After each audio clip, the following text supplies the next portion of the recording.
अपन निकल गए हैं लाइब्रेरी से।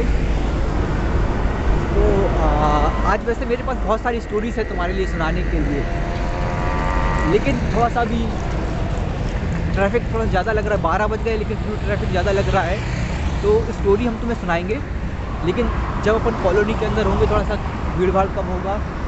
और बहुत अच्छी अच्छी स्टोरी है। और आज आपके लिए एक टास्क भी है मेरे लिए करने के लिए कि आप कैसे एक सिचुएशन दूंगा IAS इंटरव्यू टाइप की, और उस सिचुएशन में आपको जज करना है कि आप कैसे वर्क करोगे। ठीक है, इसके लिए अभी तो यहाँ पे माहौल थोड़ी सी आपको साउंड सुनाई नहीं देगा इस वाले माहौल में। तो अभी अपन चलते जा रहे हैं, फिर अपन अब देखते हैं, है ना। अब तो पता नहीं यार, अभी वैलेंटाइन डे भी निकला है और फिर भी भाई हाँ चैनल है आपका? हाँ, क्या नाम से? दीपक विश्वा नाम से। ये भाई पूछ रहा है क्या बना रहा है, मैंने कहा ब्लॉग बना रहा है, भगत सिंह के बारे में बोल रहे हैं। क्या नाम है भाई तुम्हारा? कपिल बोरासी। कपिल बोरासी। देखो रास्ते में मिल गए थे भाई, ब्लॉग बना रहे हो। ये लोग भाई, ये भी भाई है। क्या चले फिर अपन? चलो भैया, कहाँ चले? नहीं भाई, मैं पैदल यहीं बाजू। चैनल का नाम क्या है? दीपेंद्र कुशवाहा। दीपेंद्र कुशवाहा, हाँ ठीक चलेगा भाई। लोग निशाचर प्राणी थे भाई, घूम रहे थे, तो अपन वो गया उनके जान पर। तो मैं क्या बात कर रहा था कि क्या कर रहा था, भगत सिंह के बारे में बात कर रहा था। एक सेकंड थोड़ा साइड में आ जाए पहले। तो थोड़ा सा लाइट में भी आ जाए, मेरा चेहरा भी दिखना चाहिए ना यार। कि मैं रहा था कि भगत सिंह के बारे में पढ़ रहा था कि जब असेंबली में उन्होंने बम फेंका था, तो चाहते तो बटुकेश्वर दत्त तो भगत सिंह दोनों साथ में थे, तो चाहते तो भाग सकते थे, उनके लिए पूरा मौका था भागने का, लेकिन वो नहीं भागे। असेंबली में बम फेंका उन्होंने और वहीं पे खड़े रहे और वहीं पे इंकलाब जिंदाबाद के नारे लगाते रहे। क्यों करा उन्हें ऐसा?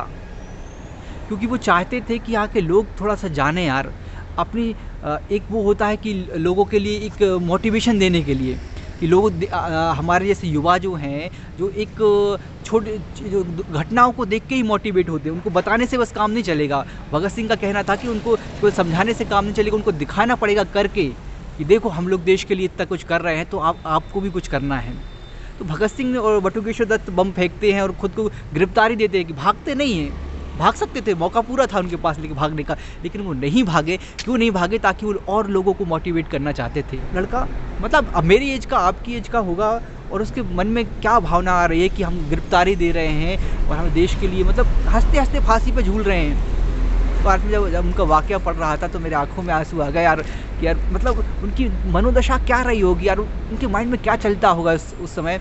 जो हम इतना एजुकेटेड, इतना साइंस टेक हमारे पास सब कुछ है, लेकिन हम भी उस एजुकेशन का लेवल नहीं अभी तक अचीव कर पाए जितना उन्होंने 22-23 साल की उम्र में अचीव किया था। ये ब्लॉग हम भगत सिंह जी के ऊपर बना रहे थे, लेकिन मैंने कहा था कि ये ब्लॉग खास होने वाला है क्योंकि इसमें मैं बहुत सारी स्टोरी बताने वाला हूँ।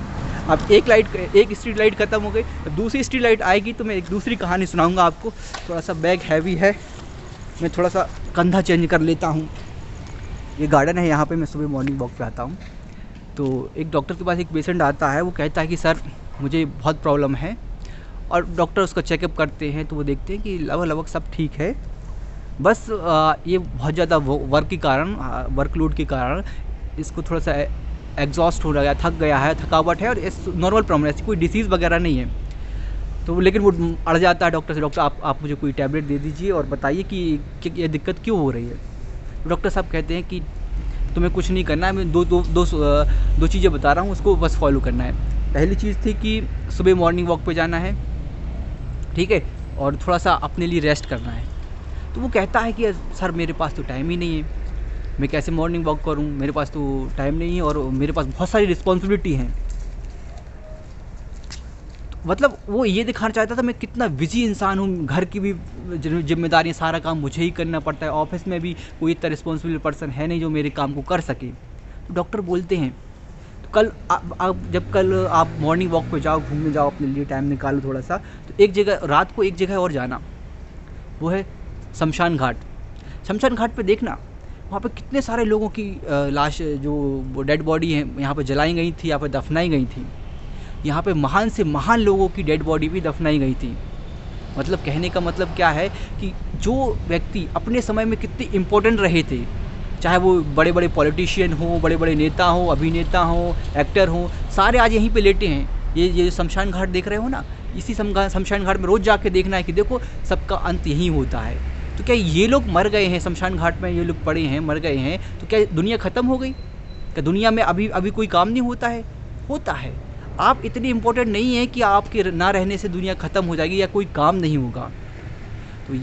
तो उससे उस डॉक्टर ने एक सबसे बड़ी सीख दी उस व्यक्ति के लिए कि जो अपने आप को समझते हैं कि मैं हूँ तो सब काम है, मैं नहीं हूँ तो कोई भी काम नहीं हो पाएगा, या फैमिली में मैं बहुत इंपॉर्टेंट पर्सन हूँ, या फिर आप जॉब कर रहे हैं उस काम में बहुत इंपॉर्टेंट है, तो कोई भी इंपॉर्टेंट नहीं है। समय के साथ सब आते हैं और समय के साथ सब चले जाते हैं।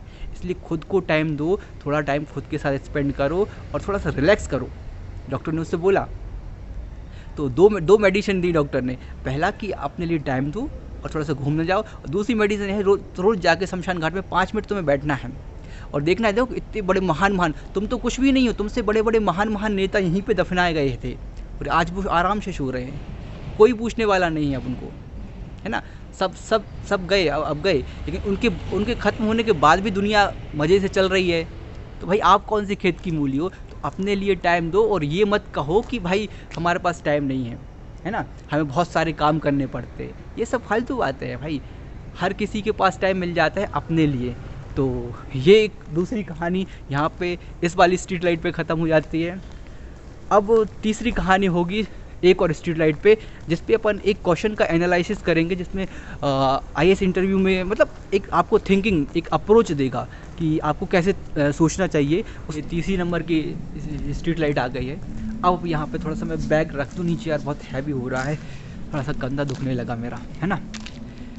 तो अब थर्ड स्टोरी मैंने बताया था आपको कि आज मैंने एक न्यूज़पेपर में हेडलाइन पढ़ी, जिसमें सीधा लिखा हुआ था कि 40 वर्षीय महिला के साथ रेप किया गया, 1 महीने तक रेप किया गया। 40 वर्षीय महिला के साथ 1 महीने के लिए रेप किया गया, और उसका जो प्रोफेशन था वो डॉक्टर थी। अब ये एक कोई आ रहा है क्या? नहीं आ रहा है, अजीब सा लगने लगता है थोड़ा सा, है ना। एक तो कॉलोनी के लोग पहचानते हैं तो थोड़ा सा दिक्कत होती है।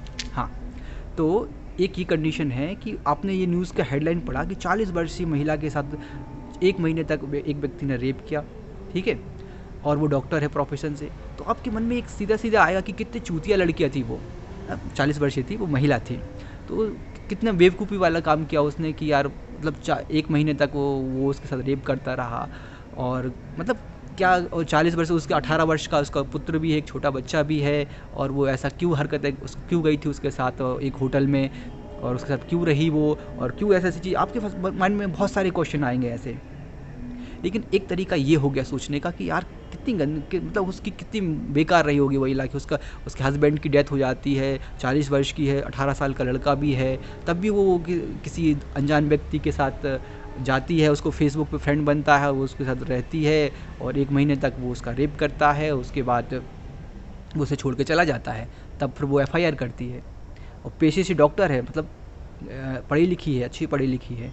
आप एक चीज़ ये सोच सकते हैं। अब दूसरा नज़रिया जो मैं बता रहा हूँ उसको ज़रा ध्यान से सुनना।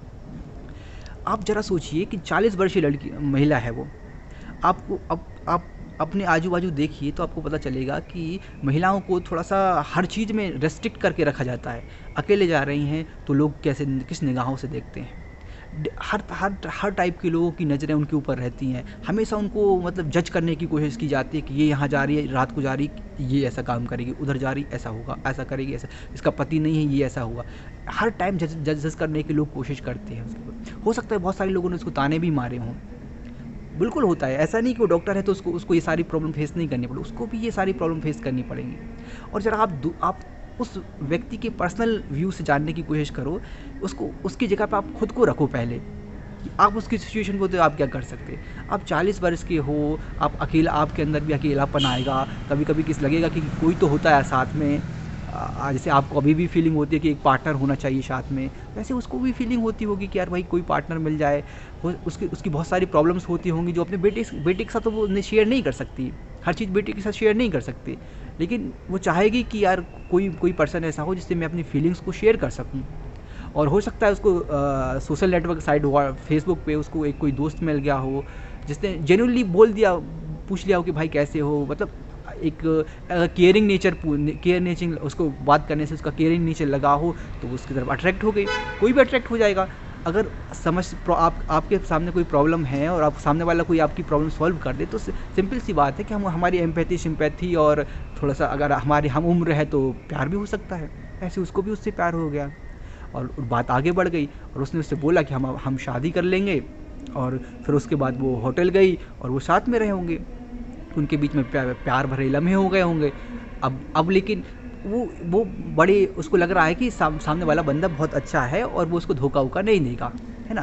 तो उसको पूरा विश्वास है उसके ऊपर, तो उसने तन मन धन से उसको जो भी था वो उसके साथ रही, ठीक है। तो अब क्या, कोई भी व्यक्ति विश्वास नहीं कर सकता, हर कोई ऐसे बिलीव करता है ना। अब बिलीव करने के लिए कोई लिटमस पेपर तो है नहीं कि एसिडिक बेसिक रेड से ब्लू हो रहा है, ब्लू से रेड। हर इंसान, मतलब सामने वाला तुम्हें लग रहा है कि वो तुमसे अच्छे से बोल रहा है तो इसका मतलब वो अच्छा इंसान होगा, है ना। अब अंदर की बात कौन जानता है। तो ऐसे उस महिला के थोड़े से आप अपने आप को उसकी जगह रख के देखो तो आप ज़्यादा फील कर पाओगे यार कि उसकी कंडीशन कैसी रही होगी। उसको घर वालों की प्रॉब्लम, बच्चे की प्रॉब्लम, हर चीज़ देखनी पड़ती थी, अकेले ही सारे काम करने पड़ते थे, लेकिन फिर भी वो डटी हुई है। और सबसे इम्पोर्टेंट चीज़ ये है कि उसने ये दम दिखाई कि वो एफआईआर लिखाने गई, क्योंकि आज के ज़माने में कोई एफआईआर नहीं दिखा रहा, क्योंकि आजू बाजू पड़ोस वाले लोग कहेंगे देखो ये वही महिला है जिसके साथ 1 महीने तक रेप हुआ था। आजू बाजू लोगों को कितने ताने सुनने पड़ेंगे उसको, लेकिन फिर भी वो हिम्मत करके गई और एफआईआर लिखाई। अपने आप में बहुत बड़ा अचीवमेंट है उसका। तो ये नज़रिया था उस महिला को देखने का। आप मुझे कमेंट करके बताइए कि आप क्या सोचते हैं उस महिला के बारे में, और हो सकता है कि मेरे व्यूज़ से आपके डिफरेंट हों या आपके कुछ और अच्छे हों या कुछ और नेगेटिव, कुछ भी आपको जो भी है आपका, अब कमेंट सेक्शन में बताइएगा मुझे, तो मुझे भी पढ़ने में अच्छा लगेगा। तो ये दूसरा नज़रिया था जो हर एक एस्पिरेंट का भी होना चाहिए मेरे हिसाब से, कि आप कैसे सिचुएशन को देखोगे और कैसे हैंडल करोगे। एक आईएएस बंदे के जो माइंड होता चाहिए ना, इसी टाइप का सोचना चाहिए उसको।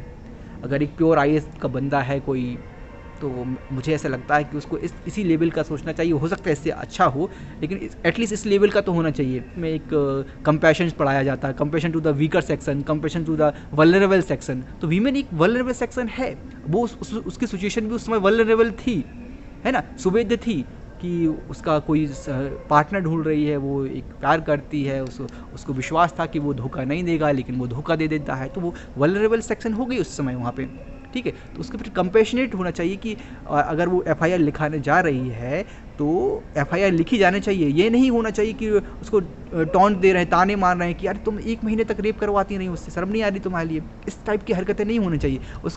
उसके क्या बोलना चाहिए, उसके क्या वर्ड होना चाहिए, उसके चरित्र पे उंगली उठाने की बजाय उसके चरित्र को सम्मान की भावना से देखना चाहिए कि वो एफआईआर लिखाने आई है, बहुत बड़ी बात है अपने आप में।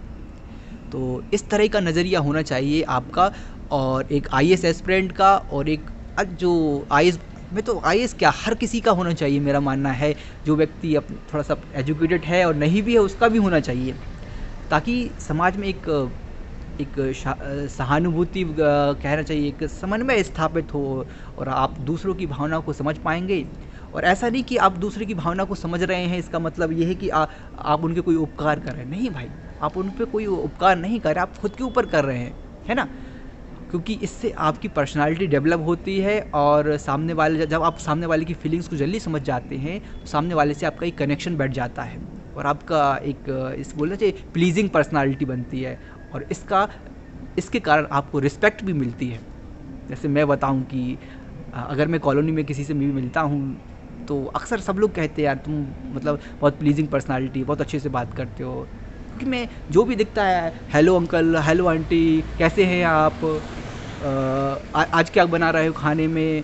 रास्ते में बूढ़े लोग मुझे बहुत मिलते रहते हैं, मैं तो बुढ़ी बोलता हूँ उनको, बड़े प्यार से बोलता हूँ। मैं तो बोलता हूँ बुढ़े, और बुढ़ा क्या हाल चाल है, और बुढ़ी क्या हाल चाल है, बड़े प्यार से बोलता हूँ। लेकिन मैं बुढ़ा वर्ड बोलता हूँ, लेकिन उसमें एक मिठास है, सामने वाला बुरा नहीं मानता है। क्यों नहीं मानता? कि उसको पता है कि इसका बुढ़े का मतलब चढ़ाने के लिए नहीं बोल रहा है, प्यार से बोल रहा है ना। तो ये एक हमारी पर्सनालिटी का एक पार्ट होना चाहिए, और मुझे लगता है कि आप सबको भी इस चीज़ को अपने जीवन में लाने की कोशिश करना चाहिए, एक अच्छे एस्पिरेंट की तरह, है ना। आप आईएएस बने या ना बने इससे कोई फ़र्क नहीं पड़ता। फ़र्क इससे पड़ता है कि आप अपनी पर्सनालिटी में क्या चेंज लाए, आपने जो चीज़ पढ़ा है उसको इम्प्लीमेंट कर रहे हो कि नहीं कर रहे हो, ये ज़्यादा इंपॉर्टेंट है। तो आज का ब्लॉग एस्पिरेंट के लिए ही था कि आप कैसे ऑब्ज़र्व करें और कैसे चीज़ें बदलती हैं, इसके लिए बहुत अच्छा है। मुझे लगता है ये ब्लॉग काफ़ी अच्छा होगा अगर आप इसको अच्छी तरह से अपनी लाइफ में इम्प्लीमेंट करेंगे। और मुझे भी बहुत प्यार मिलता रहता है मेरी कॉलोनी वाले लोगों से, है ना। तो आज के लिए इतना ही।